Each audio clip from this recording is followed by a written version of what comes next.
Congo. Yahweh, Yahweh, batela Nikongo. Yahweh, Yahweh, benisa Nikongo. Yahweh, Yahweh, batela Nikongo.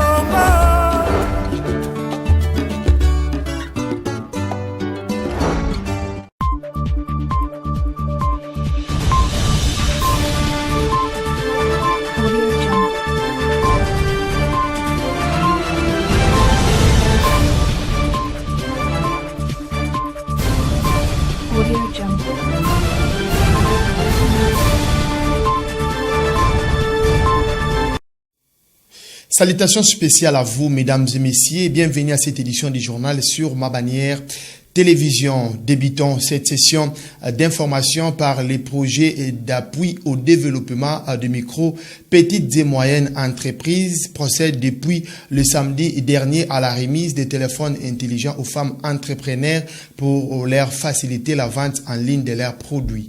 Mamine Bodi pour le détail.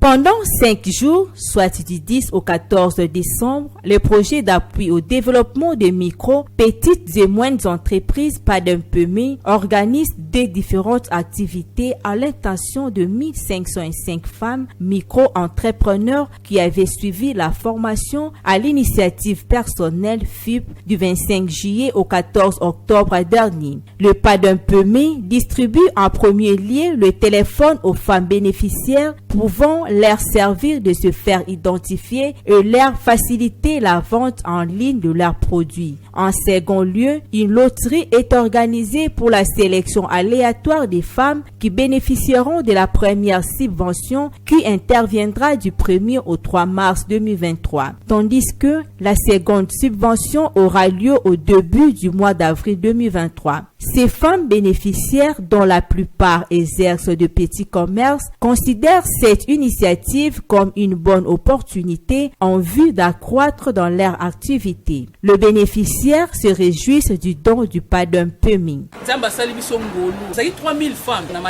Dieu nous a fait grâce d'être sélectionnés. Nous étions au total 3000 femmes à s'inscrire. Et aujourd'hui, nous ne sommes que 1505 femmes à bénéficier de téléphones et subventions.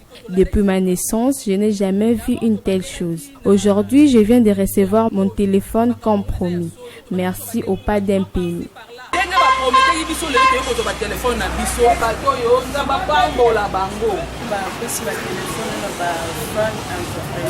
Ils nous ont remis des téléphones en tant que femmes entrepreneurs sélectionnées pour rester toujours en contact avec eux. Et sur ce, nous leur disons merci pour ces dons.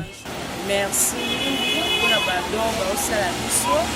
Notons que le projet d'appui au développement de micro, petites et moyennes entreprises PADEMPEMI est un programme mis en place par le gouvernement congolais avec l'appui de la Banque mondiale pour appuyer les entrepreneurs congolais à développer leur activité avec comme objectif fournir des subventions aux jeunes et femmes entrepreneurs. Les habitants de l'agglomération de Kwakwa dans le territoire de Sekebanza font face à une problématique de pénurie d'eau potable suite à l'insuffisance des pompes. Pacifique Mwanda pour plus de détails.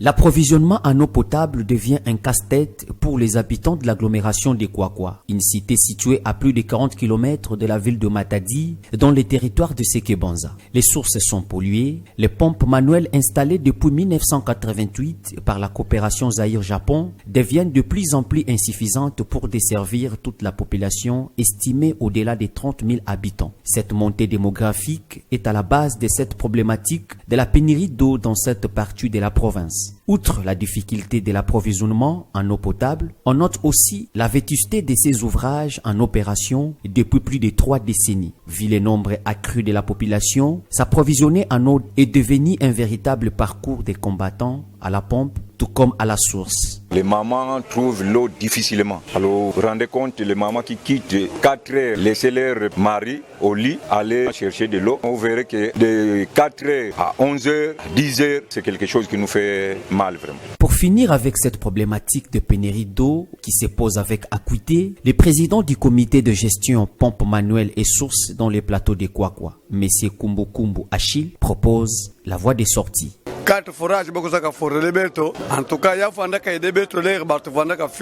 Les 4 pompes manuelles qui nous ont été installées par la coopération Zaïre-Japon nous ont vraiment aidés.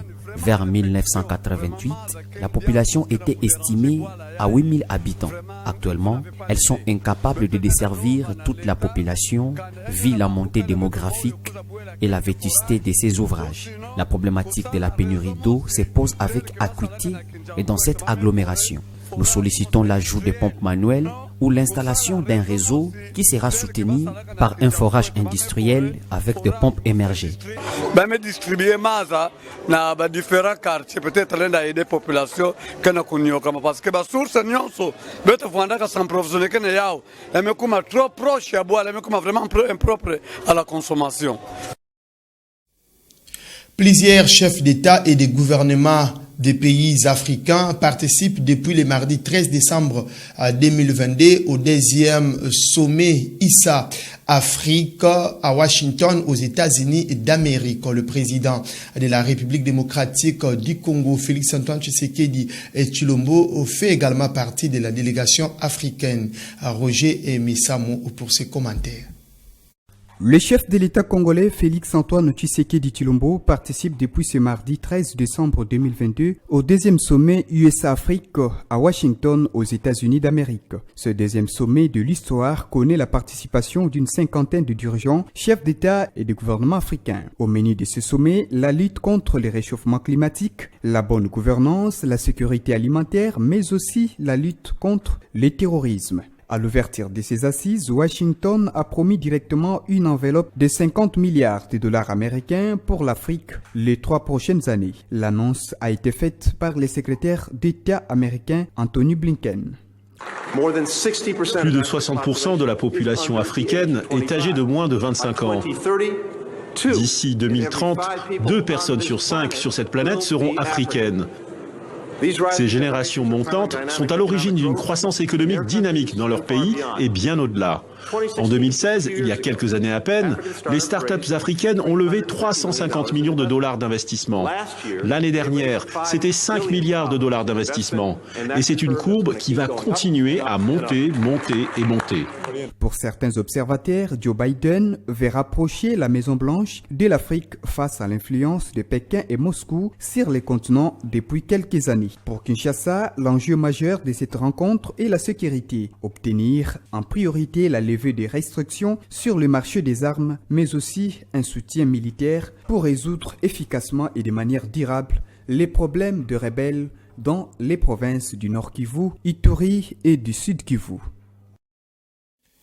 Suite à la perte de vies humaines de plus de 120 morts à Kinshasa, la capitale congolaise, et plusieurs dégâts matériels suite à la pluie torrentielle qui s'est abattue à Kinshasa, le gouvernement congolais a décrété 3 jours de deuil national. L'annonce a été faite par le ministre national Daniel Asselou Okito en charge de l'intérieur au sortir de la réunion de crise présidée par le Premier ministre Jean-Michel Samalukonde Kyenge. Les détails dans cet élément. Suivez.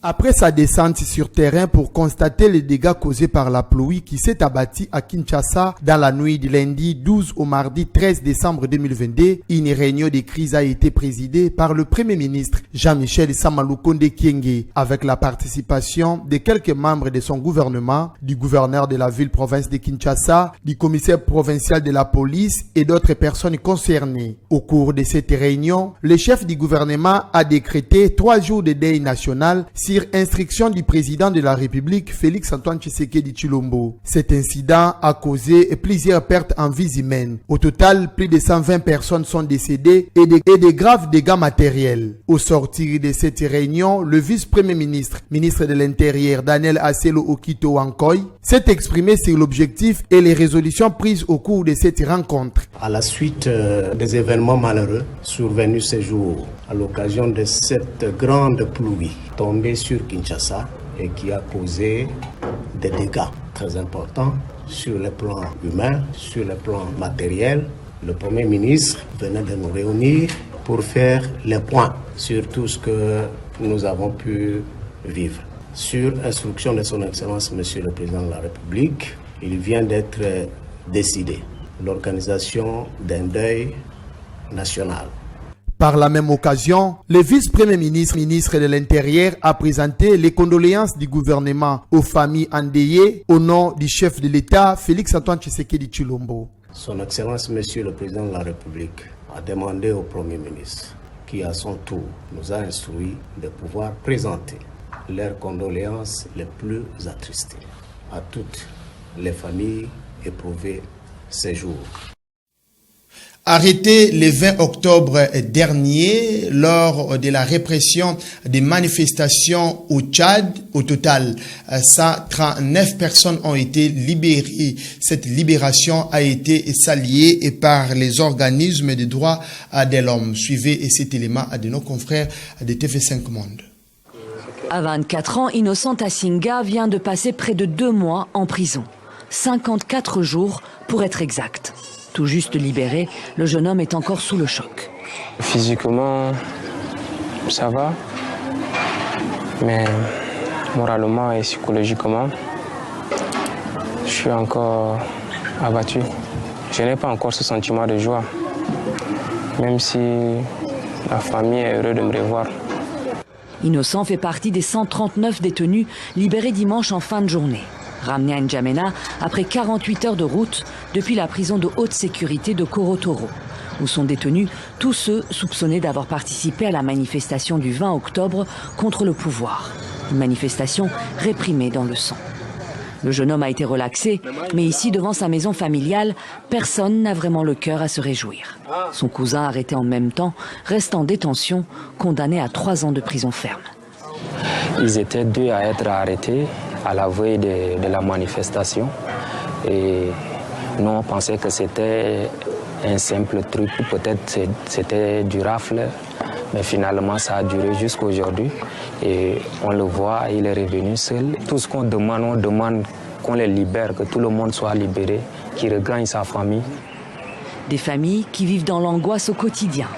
Foban Gezumbe n'a aucune nouvelle de son frère cadet arrêté le 20 octobre et détenu à Korotoro. Il faut qu'on le libère, comme ça il va continuer avec les études, puisque c'est un bachelier, puisqu'il n'a rien fait. Nous avons vraiment des témoins. Le 20 octobre, face aux manifestants, les forces de l'ordre ont ouvert le feu, faisant une 50aine de morts. Plus de 600 personnes ont été arrêtées. Fin novembre, 401 d'entre elles ont été jugées. Les 2 tiers condamnés à de la prison ferme. Les 400 ont été jugés. Pour les autres, les dossiers sont encore en instruction. Donc la procédure suivra son cours et la justice fera son travail. Le procès de masse des 401 détenus, tenus à huis clos à Korotoro, a été jugé illégal et boycotté par les avocats qui ont annoncé leur décision de faire appel. Fin de cette édition du journal. Messieurs et dames, merci de l'avoir suivi et bonne suite des programmes chez vous. Au revoir.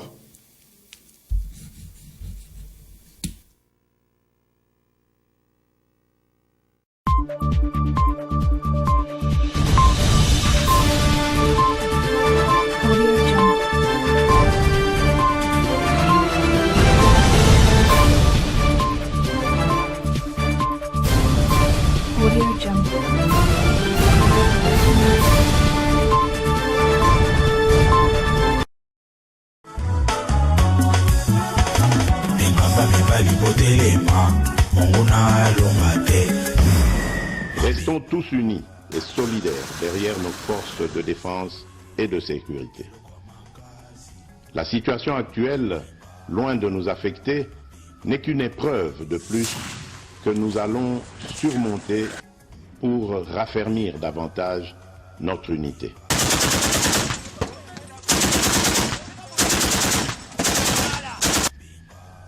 Au-delà de tout clivage politique,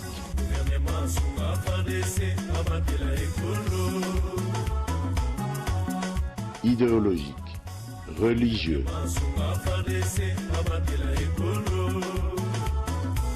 et tribal, la défense de la mère patrie est le seul objectif qui doit nous unir en ce moment. Le pays nous appelle. La nation a besoin de l'engagement de toutes ses filles et de tous ses fils.